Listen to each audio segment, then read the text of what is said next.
बिस्मिल्लाहिर्रहमानिर्रहीम अस्सलाम वालेकुम रहमतुल्लाह। ईद की छुट्टियां ख़त्म होते हैं साथ ही लास्ट डे जो कि संडे का दिन है, army chief field marshal general Asim Munir की जानिब से लास्ट वार्निंग मौजूदा गवर्नमेंट को भी और आसिफ अली जरदारी को, दोनों को बैक वक्त जारी कर दी गई है।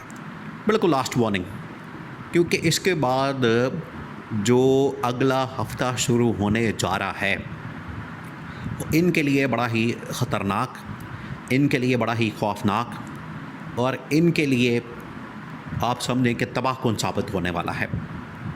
इसी वजह से इनको लास्ट वार्निंग जारी कर दी गई है। इनको बिल्कुल आखिरी बार कह दिया गया है कि अब आर या पार की सिचुएशन आ गई है। अब या तो आप वो करेंगे, आपकी जानिब से वो किया जाएगा, आप 28वीं तरमीम के ऊपर दस्तखत करेंगे, उसको वोट देंगे, उसको सपोर्ट करेंगे, उसकी हिमायत करेंगे, या फिर आप इस्तीफ़ा दे के घर जाएंगे। अगर आप ये नहीं कर सकते तो तीसरी ऑप्शन नहायत ही ज़बरदस्त किस्म की इस्टेब्लिशमेंट की जानिब से तीसरी ऑप्शन रख दी गई है, क्योंकि अब इस्टेब्लिशमेंट को भी पीटीआई की ज़रूरत पड़ गई है, इमरान खान की ज़रूरत पड़ गई है। एक वो दिन आना था, देखिए ये है वो सब्र का फल जो कि मिलने जा रहा है। पीटीआई के लिए एक बहुत ही ज़बरदस्त और एक बड़ी शानदार खबर आ चुकी है, और उसके अंदर अब पीटीआई के लिए, इमरान खान के लिए रास्ता बनने जा रहा है। और ये जो इनका वन पेज है, ये जो इनका वन पेज का पूरा एक ड्रामा है, ढकोसला है, जो इन्होंने पिछले तकरीबन कोई 3-4 साल से इस्टेब्लिशमेंट के साथ बना के रखा। और इन्होंने अपनी यारियां बनाई हुई हैं, अपनी दोस्तियां बनाई हुई हैं, इन्होंने अपने इत्तेहाद बनाए हुए हैं, और आवाम का इसमें इन लोगों ने बड़ा गर्क कर दिया। आवाम बेचारी मर गई है। आवाम बेचारी बेरोज़गारी की वजह से, महंगाई की वजह से, तेल की कीमतों की वजह से, पेट्रोल की, मर गई है, ख़ुदकुशियाँ करने पर मजबूर है। और ये ऊपर बैठे अपना अल्लल्ले तल्लल्ले करने में, लूट मार करने में मसरूफ़ है। आप इनसे पूछेंगे, आप इनसे सवाल करेंगे कि आप कितनी सैलरी लेते हैं, कितनी तनख्वाह लेते हैं, तो हर बंदा जो गवर्नमेंट के अंदर बैठा है, वज़ीर, मुशीर, आसिफ जरदारी सदर, उसके अलावा वज़ीर आज़म, तमाम लोग कहेंगे कि हम तो तनख्वाह ही नहीं लेते हैं, या हम लेते हैं तो हम चैरिटी में जमा करवा देते हैं। उसकी वजह यह है कि चंद हज़ारों की तनख्वाह के अंदर ये तो एक घंटे का, एक आधे घंटे का इनका ख़र्चा नहीं है जितने हज़ार इनको तनख्वाह मिलती है, उससे डबल तो ये लोग खर्च कर देते हैं आधे घंटे के अंदर। तो उससे इनका क्या बुरा आना है।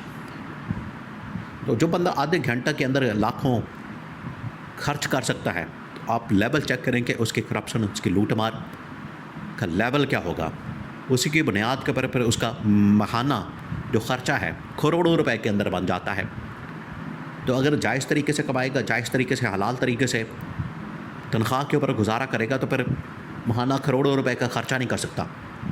यही वजह है कि इनकी फिर फाइलें तैयार होती हैं, इनकी फिर लूट मार की, करप्शन की फाइलें तैयार होती हैं, उनको तैयार किया जाता है, और वो फिर बवक़्ते ज़रूरत, जब फिर ज़रूरत पड़ती है, फिर इनको दिखाई जाती है, उनके मुंह पर मारी जाती है, और फिर इनसे मर्ज़ी का काम करवाया जाता है।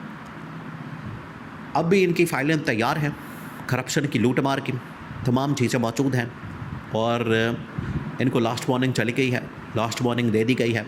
इनको बता दिया गया है कि आप या तो लास्ट वार्निंग के मुताबिक काम करें, अमल दरामद करें, या फिर आपके पास ऑप्शन ये है कि इमरान खान के पास जाएं और इमरान खान से माफ़ी मांगें। अब इस्टेब्लिशमेंट जो पिछले तकरीबन को 3-4 सालों से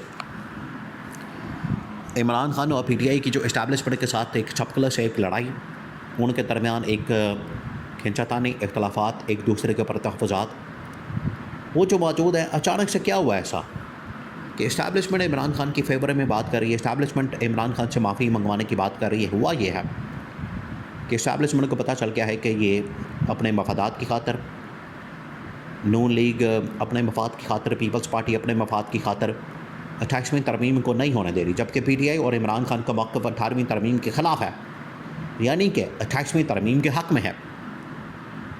यहाँ आप समझते हैं कि एक रास्ता बन गया। पीटीआई तो बिल्कुल तैयार बैठी हुई है 18वीं तरमीम के ख़ात्मे के लिए, क्योंकि PTI को इस बात से इंटरेस्ट नहीं है, इस बात से उनको गर्ज नहीं है कि सूबे बन जाएं तो हमारा क्या बनेगा, मज़ीद सूबे बन जाएंगे तो हम कहाँ जाएंगे, सूबाई दारुलहुकूमतों के अंदर अगर पैसा आता है और अगर वो वापस चला गया वफाक के अंदर तो हम कहाँ जाएंगे।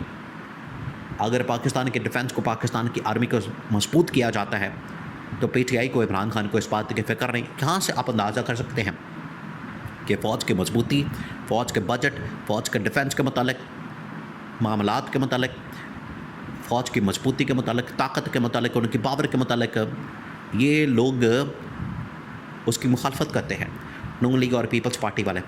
और इमरान खान और PTI अपनी फ़ौज की हिमायत में, उसकी सपोर्ट पे और उसको मजबूत करने में, अपने दिफा को मजबूत करने में, डिफेंस को मजबूत करने में आगे आगे है। यहाँ से आपको बुनियादी फ़र्क की समझ आती है। इमरान खान का जो इस्टेब्लिशमेंट के साथ इख्तलाफ है वो इस बात के ऊपर नहीं है, वो बतौर इदारा फ़ौज के साथ इमरान खान का इख्तलाफ मौजूद नहीं है। इमरान खान का इख्तलाफ हमेशा ऊपर जो टॉप कमांड होती है, उनकी जो पॉलिसी होती है, वो भी किसी शख्स के ख़िलाफ़ नहीं, उसकी पॉलिसी के ख़िलाफ़। ये है बुनियादी फ़र्क। जबकि नून लीग और पीपल्स पार्टी फ़ौज के बतौर इदारा ख़िलाफ़ है। ये इसको मानने के लिए तैयार, क्योंकि ये चाहते हैं कि अगर फ़ौज काम करे, ऑपरेट करे तो वो बिल्कुल पंजाब पुलिस की तरह, सिंध पुलिस की तरह, इनके घर की ग़ुलाम की तरह, लौंडे की तरह, और जिस तरीके से नून लीग पीपल्स पार्टी ऑपरेट करना चाहें, डंडे के ज़ोर पर इनको चलाएं, ऑपरेट करें, ये इस तरह से ऑपरेट करवाना चाहते हैं। जबकि इमरान खान और PTI की सोच ये है कि ये फ़ौज पाकिस्तान की फ़ौज है, इसकी मजबूती पाकिस्तान की मजबूती, इसकी ताकत पाकिस्तान की ताकत, और इसका दिफाई तौर पर मजबूत होना पाकिस्तान के दिफाई तौर पर मजबूत होने के मुतरातिफ है, ये कहा गया। तो देखें कितना ज़मीन आसमान का फ़र्क है नून लीग पीपल्स पार्टी और PTI की तरफ। तो अब इस्टेब्लिशमेंट को समझ आ गई कि PTI वाकई में, PTI की जो इस वक्त सोच है, अप्रोच है, वो तो वाकई में प्रो इस्टेब्लिशमेंट है। असल में वो असल में मुल्क की मफाद में है और फ़ौज के मफाद में है, और ये लोग हमेशा मुल्क की मफाद के ऊपर, फ़ौज के मफाद के ऊपर अपने मफादात को तरजीह देते हैं।